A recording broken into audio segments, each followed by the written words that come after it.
Thank you, Mr. Chairman. And Admiral, I want to thank you and your wife, Laura, for your exceptional service over the years. I want to extend my wife and I our appreciation to you and your family and your daughters. And you've done a really, really exceptional job. So you're going to be missed. I hope you don't go very far away. And General, thank you for your continued great service as well. I want to dig into the supplemental a little bit more. I know you've gotten a lot of questions on it, but I ended up supporting that bill. It wasn't perfect. There's a lot of things I didn't like about it, but I did it primarily because if you look at it, it's actually primarily focused about rebuilding our brittle industrial capacity to produce weapons and weapon systems for our own military, for our own defense, and enhance our industrial base, which unfortunately has atrophied. It includes the capacity to produce everything from subs, $3 billion for subs, but with AUKUS, it's actually $6 billion. $6 billion. It's $5 billion for 155 millimeter howitzers, ammo, and it's everything from anti-ship systems, harpoons, tomahawks, harms, switchblades, as all in this. 60% of this bill goes to building our industrial base. So with that, would our military in Taiwan's and our industrial ability to deter a war in the Taiwan Strait be enhanced by passing this defense industrial bill?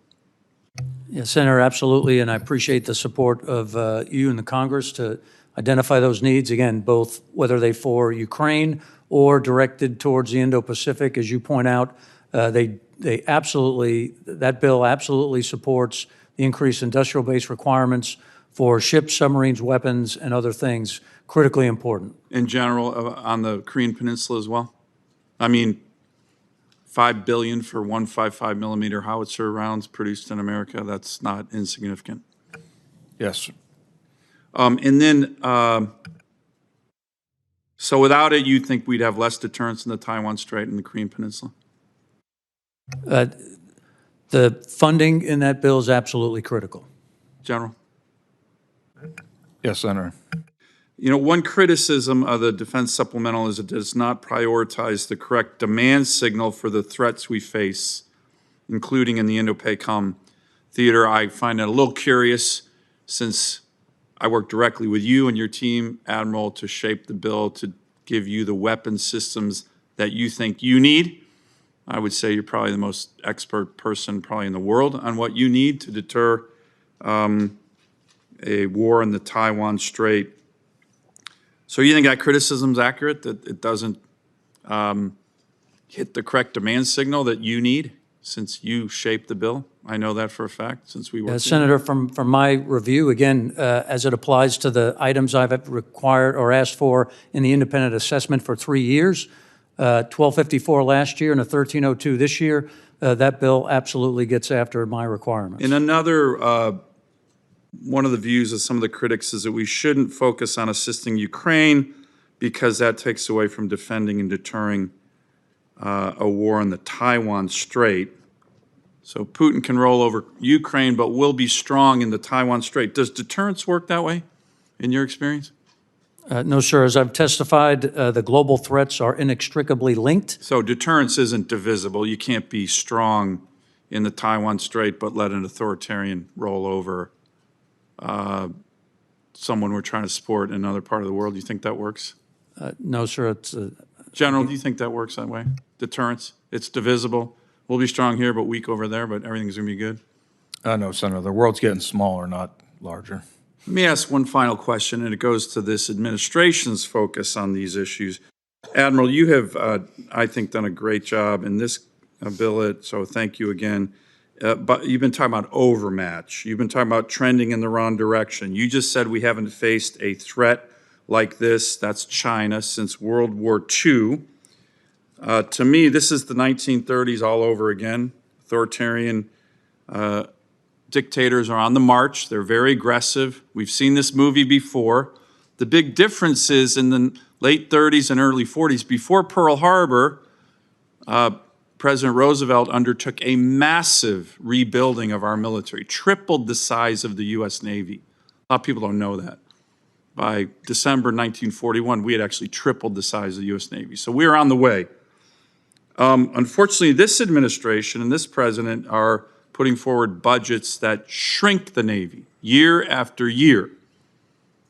President Biden recently in the State of the Union said, hey, this is a really dangerous world. I'm like President Roosevelt. No, he's not. No, he's not. He's going in the exact wrong direction. He's shrinking the Navy, shrinking the Army, shrinking the Marine Corps. This budget pushes the building of a new carrier by 2 years. As Senator Blumenthal mentioned, it goes to 1 sub a year, which nobody thinks is a good idea. So what kind of message do you think, as we're talking about deterrence, to Xi Jinping or Putin, a Biden administration budget, third year in a row, that shrinks the military, shrinks the Navy, is sending to our adversaries? And I know it's a difficult question for you, but did you support a budget that pushes the carrier industrial base building out and brings us down to 1 sub a year, which, again, nobody on this committee thinks is a good idea? Yeah, Senator, as I've laid out to the committee, my view of the threat, and it's increased both capability and capacity with no signs of slowing down. I certainly have advocated for a couple things. Number one, no reduction in combat power from the Indo-Pacific theater. But are you being overmatched right now? Right now, again, I am confident in our forces that in crisis or conflict now, the United States would prevail, but the trend's going in the wrong direction. So I have advocated for increased capability, the modernization we need, and the capacity we need to maintain overmatch. One final question. You mentioned 7% increase. I agree with you of the Chinese budget. It's probably much more. We had a hearing with the DNI and the DIA Lieutenant General.